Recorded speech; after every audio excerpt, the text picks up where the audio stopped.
Hello, and thanks for tuning in. I'm John Belizaire, CEO of Soluna Holdings. Welcome to our Q2 2025 results and business update. This quarter, we continue to execute on our vision for renewable-powered computing, expanding our project pipeline, deepening customer partnerships, and moving key developments forward on schedule. Today, I'll walk you through our corporate highlights and project-level milestones. Then, our CFO, John Tunison, will walk you through our financial updates. Okay, let's dive in. Before we begin, I'd like to start with some legal preamble. The following content is completely qualified by the legal disclosures on the slide following this one. Our goal is to share with you some of our strategic thinking and financial analysis we are using to guide the growth of our business. The content is in line with our principles of being accountable and transparent with our shareholders. We operate in a dynamic economic environment. That's a fancy way of saying things change quickly. What we are telling you here is based on our estimates and assumptions, which are our best guess. We reserve the right to revise our point of view based on new information and changes in the business environment. Despite an uncertain dynamic environment, we must plan and make operating and investment decisions, and this presentation lays some of that out for your review. Here is that legal disclosure and disclaimer. Okay, I'd like to start with an executive overview of the company for those of you who might be new investors or considering making an investment in the company. AI is the fastest growing technology today with exponential growing demand for compute and a corresponding insatiable demand for power and data center availability. Bitcoin mining is consolidating into fewer, larger mining companies that prefer scalable, well-managed, and cost-advantaged hosting partners. Clean energy goes to waste due to curtailment, and there's a critical shortage of power for AI, HPC, and Bitcoin mining combined. Soluna bridges this gap, unlocking stranded renewable energy and turning it into scalable computing power. Co-locating data centers behind the meter at renewable power generation enables us to bypass long interconnection queues, improving power economics and accelerating time to market. Our mission is to make renewable energy a global superpower using computing as a catalyst. We develop and operate digital infrastructure that taps into a growing global opportunity, the convergence of renewable energy and high-performance computing. We call this model renewable computing.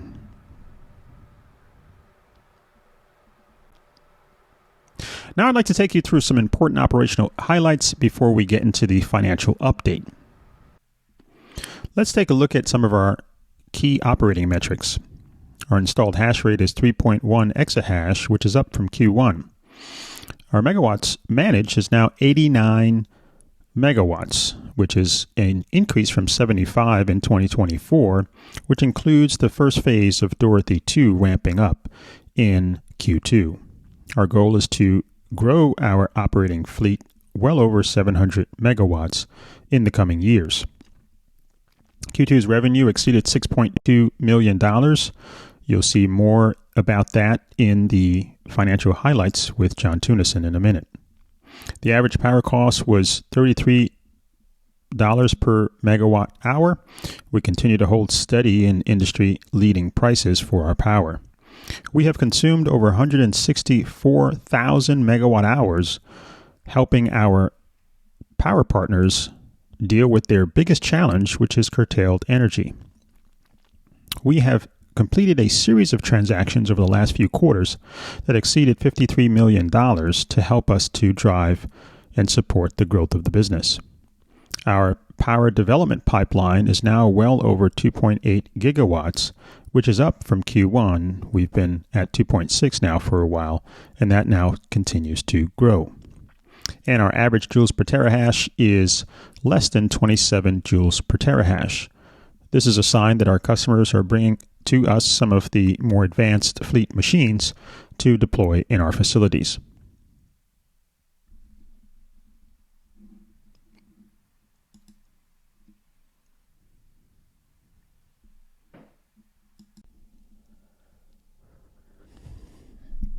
Now, I want to take a look at the 2025 corporate focus. There are 4 key areas we're focused on. The first is growing our pipeline. As I mentioned previously, we are focused on increasing the number of curtailment assessments completed with our power partners, advancing more projects to shovel readiness through the development process, and executing additional project term sheets. Since the last quarter, we've added several new projects, almost to 300 megawatts worth, including our first solar project, Annie. We've been focusing on optimizing our projects as well. By energizing Project Dorothy 2, we'll be optimizing and expanding Dorothy 2 and the Dorothy flagship project. We're also enhancing the profitability, operational efficiency, and customer mix of our operating data centers while improving overall customer satisfaction using our new process called Relentless Stewardship. Capital formation is a big focus for us. We're really focusing on pursuing financing opportunities to support these key growth initiatives, including projects Kadi and Rosa. We're also leveraging the strength of our project cash flows to refinance or pull forward value of existing projects and to deploy debt financing into new projects. And then finally, we are highly focused on expanding the revenue of our business in the AI area by forming partnerships to harness the value of our considerable and growing pipeline by leveraging AI and HPC data center joint ventures. We're also focusing on expanding the governance of our company, bringing in expertise with AI and HPC expertise in our advisory and fiduciary boards. That is to help us to drive our growth strategy with expertise that is not currently in the company.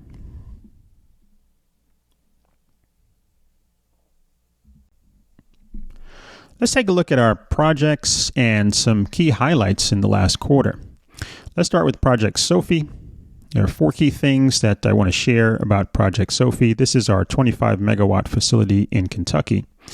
We completed a 3.3 megawatt fleet changeout with an industry-leading customer. That customer has been great with us, expanding with us at other projects as well. We've achieved record hash rate at Sophie, exceeding over 1.05 exahash in the last quarter.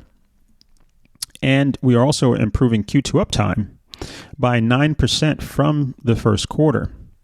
Substation outage was a challenge in Q1, and we've moved past that and have made our way through a series of challenging and unpredictable weather conditions in the second quarter. We improved hash rate continuously each quarter. In Q1, we increased it by 38% in Q1 2024, and in Q1 2025, we increased it by 19%. So we continue to make progress on the growth of that facility and the operational efficiency of it. Let's talk about the Dorothys. Dorothy 1A had a number of highlights as well the past quarter. We renewed a 5 megawatt hosting contract with Compass Mining. Compass Mining has been a great partner for us at these facilities, and it's great to have them continuing with us and expanding at Dorothy.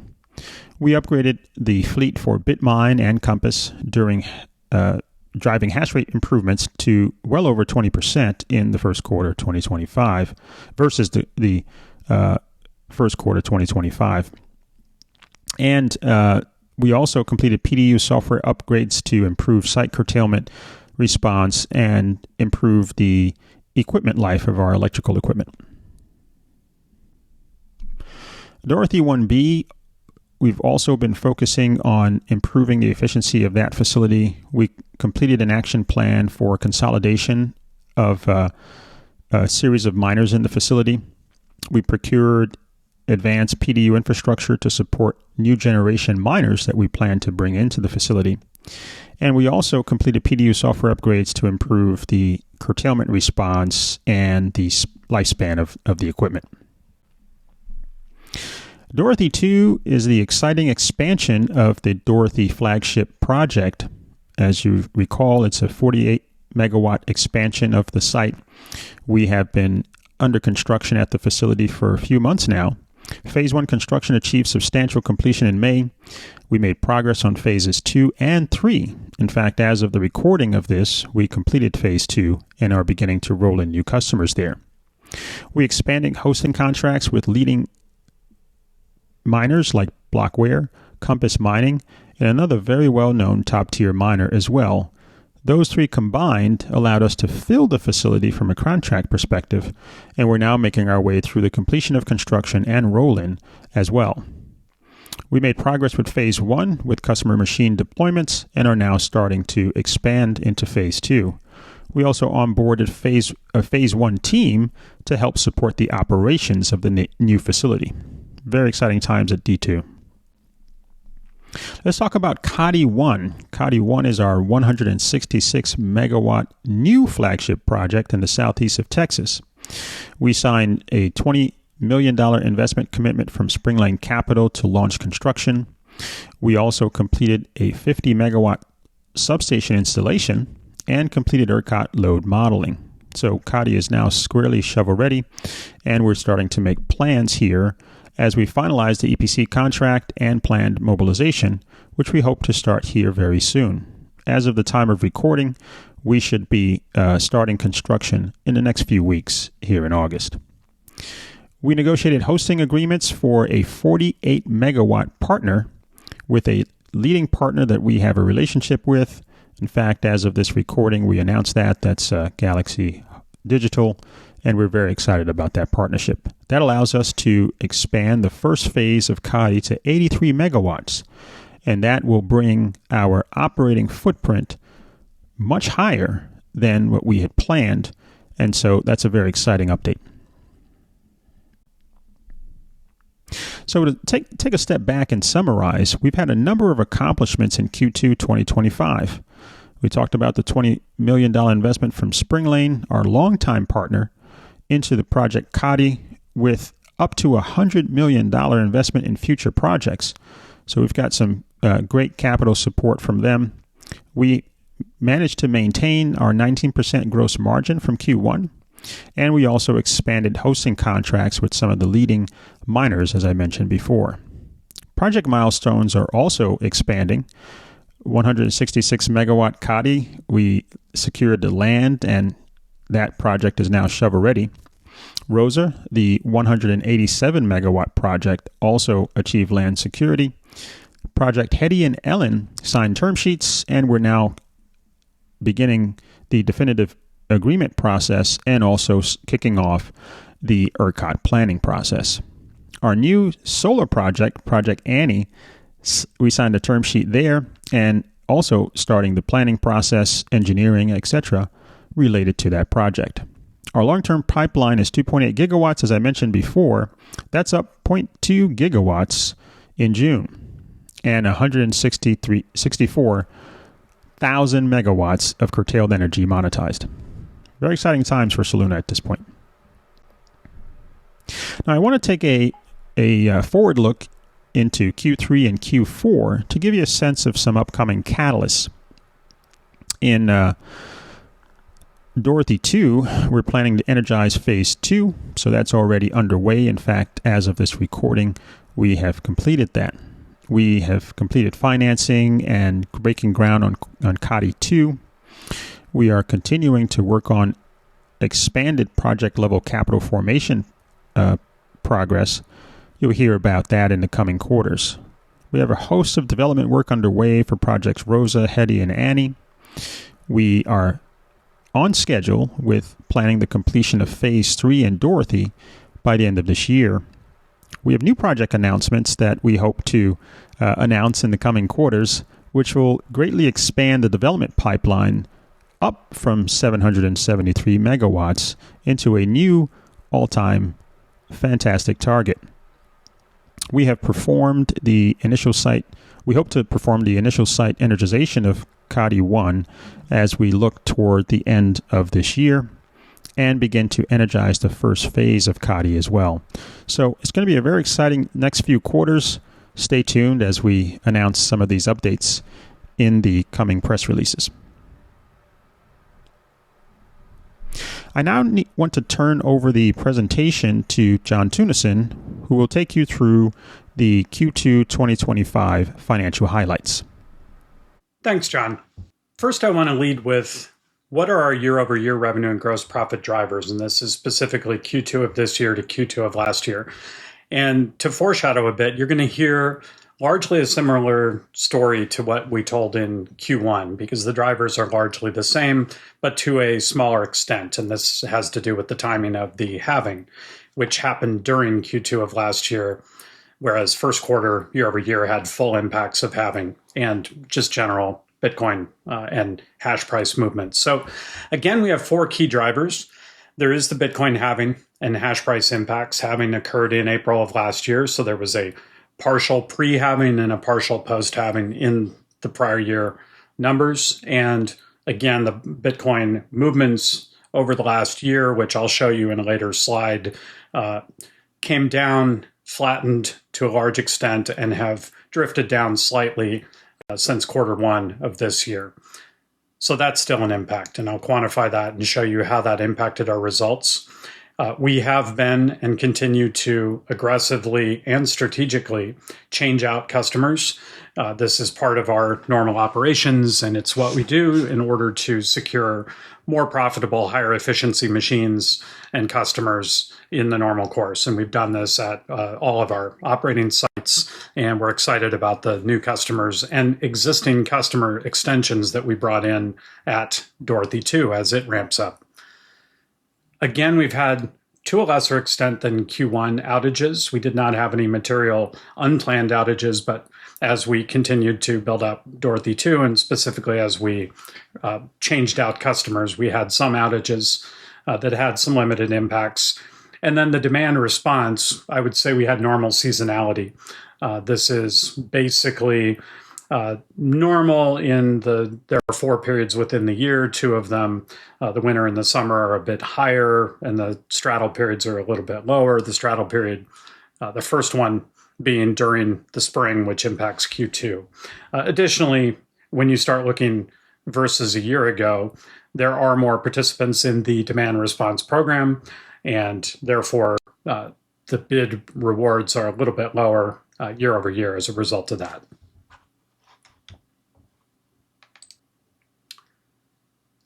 Again, we showed this slide last quarter. I'll briefly remind you what this means. We really have 2 primary Bitcoin hosting contract models. There's a fixed fee volumetric, and there's a profit share model.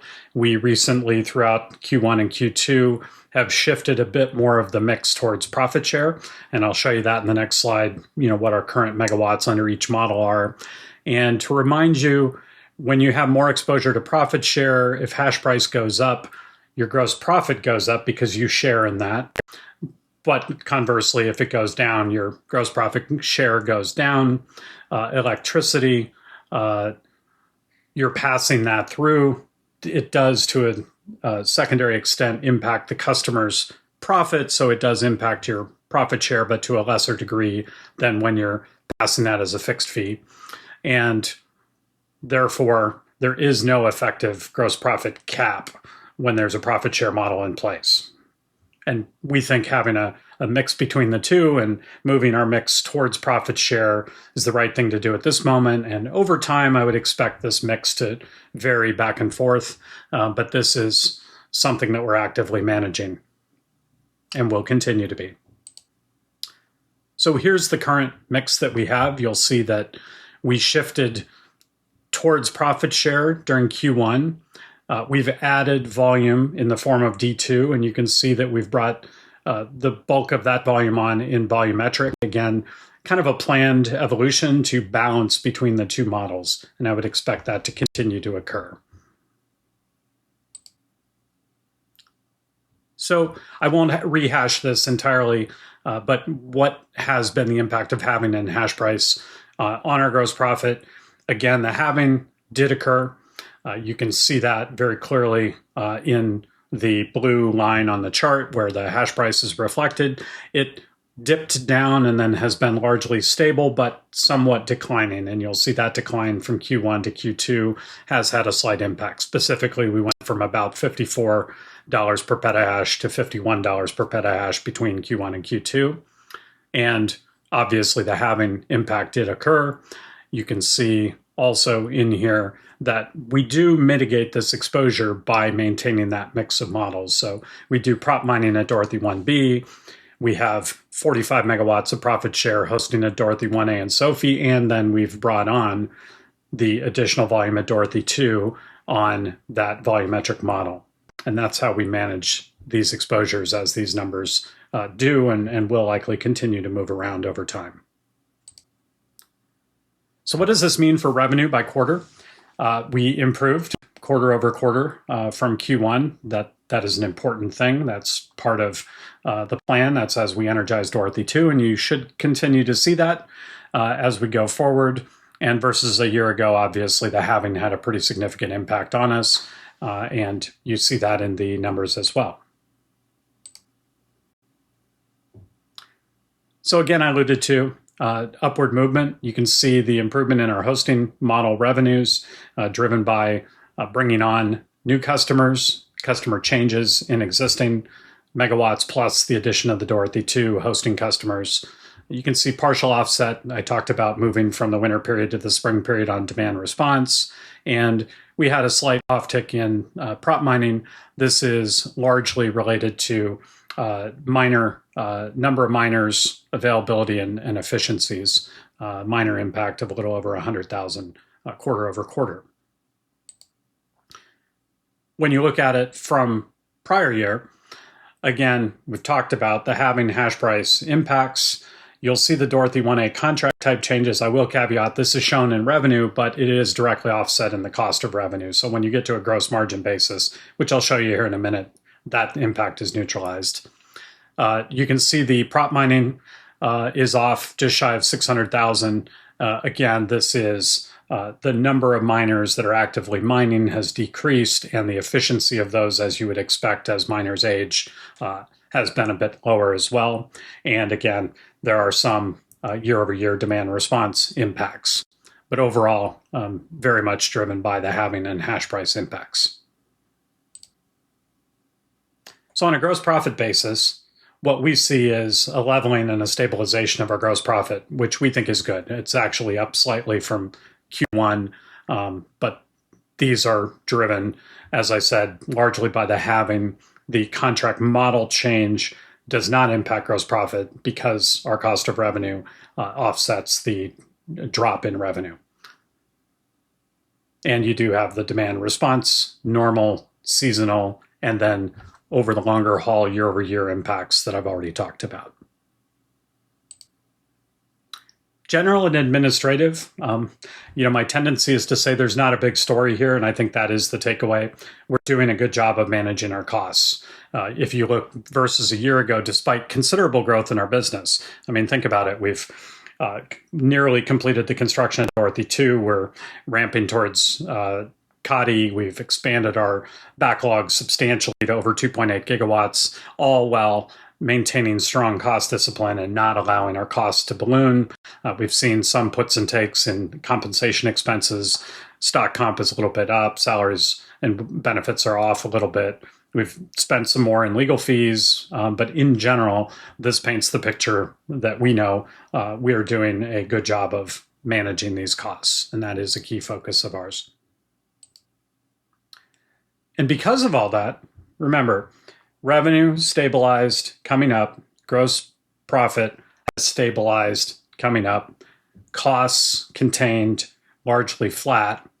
You're seeing the intended impact of that as we bring on more volume. We ramp Dorothy 2 up, and eventually we'll ramp Kati up, while keeping those costs stabilized, managing our mix of customer model effectively, and driving that stabilization and improvement of revenue and gross profit. You see it in EBITDA, and I think this is the key story for this quarter. This is our fourth quarter in a row where we're substantially improving quarter over quarter our EBITDA results. And, I think this is a trend that you would continue to see going forward as we bring additional megawatts on and continue to operate consistent with how we have and continuously improve going forward. If you look at Q2 of last year to Q2 of this year, again, I already walked through this. You've got the halving hash price impact. You have no impact because, again, the cost of revenue offsets the change in revenue related to the contract type change. I talked about the prop mining impacts already in gross profit, demand response also in gross profit. I'll call out there are two items that may not be as obvious to you. When we raise dollars via SEPA, ATM, and the like, we do have a consent fee of 10% that we pay to the preferred B. That does show up in EBITDA and drives a bit of a year-over-year variance.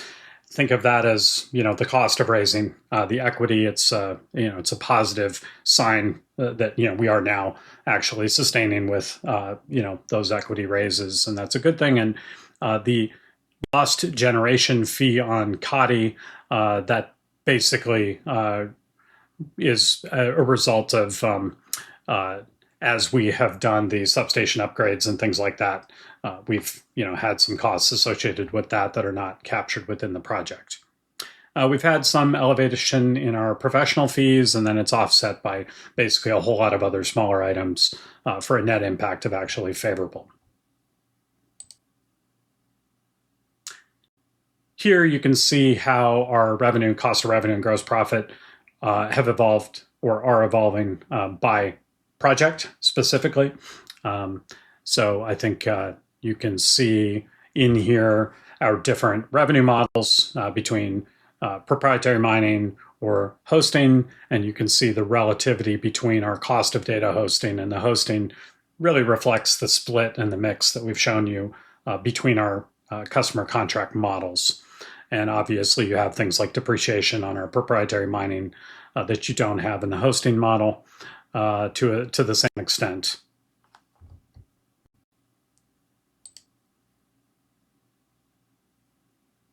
And here you see a year ago. And so you can, when you download this offline, you can compare and contrast between these two, and you can sort of break the bridging that I've shown you down by project if that's useful for you.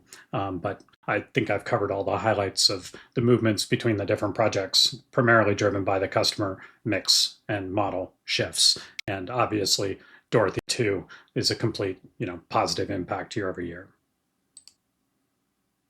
I'm going to show you a few slides now that we did include in our both our recent investor deck as well as our earnings efficiency deck. And by the way, I recommend that you review both of those. There's a lot of great information in there that we're not going to necessarily rehash entirely in this Q2 focused presentation, but this should give you the context of what our current debt stack looks like. The key on this slide is how much amortization remains and what are the principal amounts of these.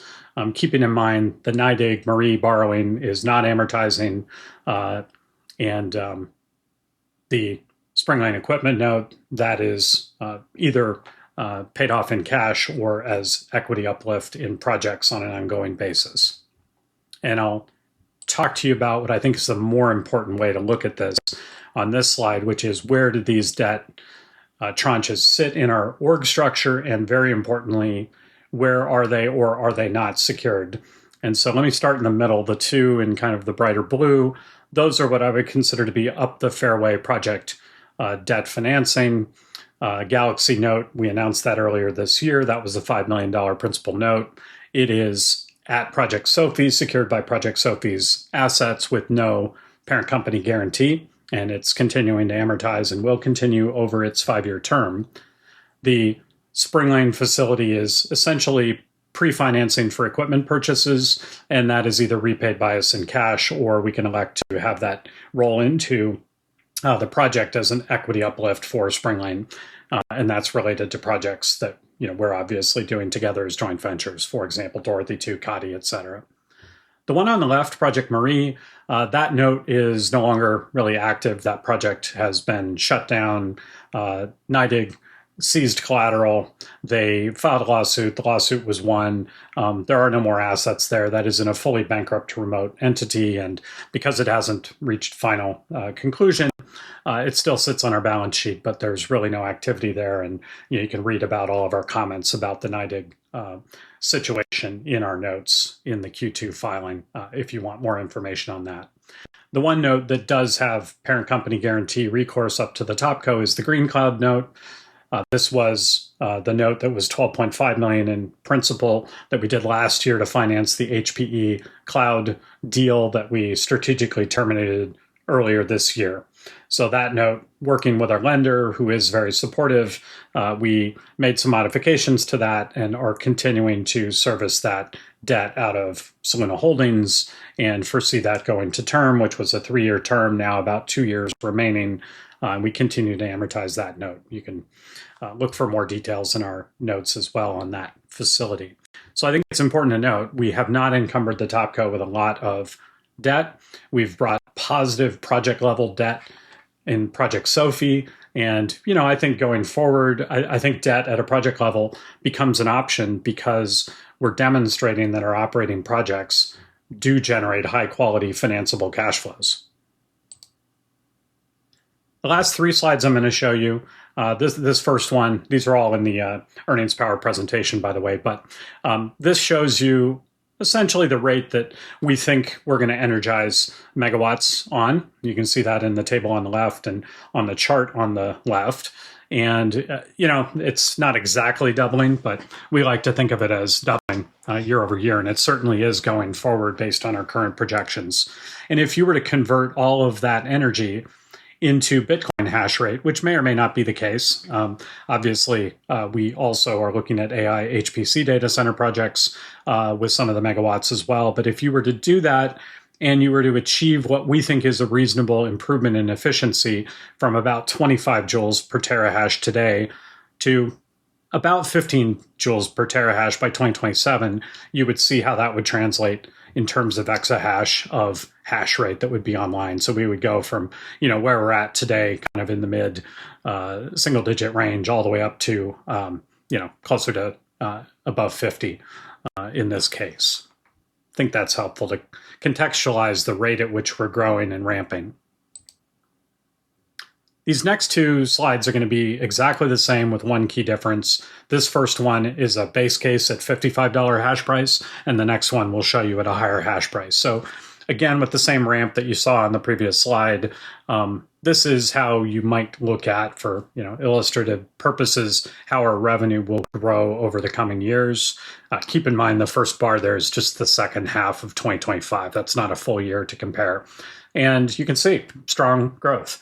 And this is just delivering Dorothy 2, completing construction of that, which we expect later this year, and completing Kati 1, which we expect to complete in the middle of next year sometime, and modeling, just for illustration, 2 additional projects that are modeled as after essentially doing what we do at Kati and layering those in, staggered a bit. This doesn't include the monetization and the build out of the remainder of our pipeline. So, we think this is a good illustration. We think it gives you an idea of how our projects, as they develop, generate revenue and EBITDA. And keep in mind, it's probably conservative because we have additional projects in the pipeline that could and may very well accelerate over time. But we didn't want to show that because we want to give you a fairly tangible and conservative illustrative view here. So again, this is $55 hash price. Could get to, at the end of 2028, somewhere in the $55 million adjusted EBITDA range on that basis. Now, if we flip to a $75 hash price, all the other assumptions being the same, substantial improvement. That obviously kicks our adjusted EBITDA total up to close to 90 million, generates well over 160 million of revenue by 2028. So with that, I'm going to hand it back over to John, and he will give you, kind of some concluding thoughts. And again, I encourage you to look at our 2 presentations we've updated recently, our investor presentation and the earnings power presentation. Thank you. Thanks, John. Well, that concludes our Q2 2025 results and business update. For a deeper dive, including a downloadable version of our full presentation, including our company overview and appendix slides, please visit our Investor Center at solunacomputing.com/investors. To stay up to date on our latest news and announcements, follow Soluna on LinkedIn and X and subscribe to our newsletter. Thank you for your continued support. Until next time.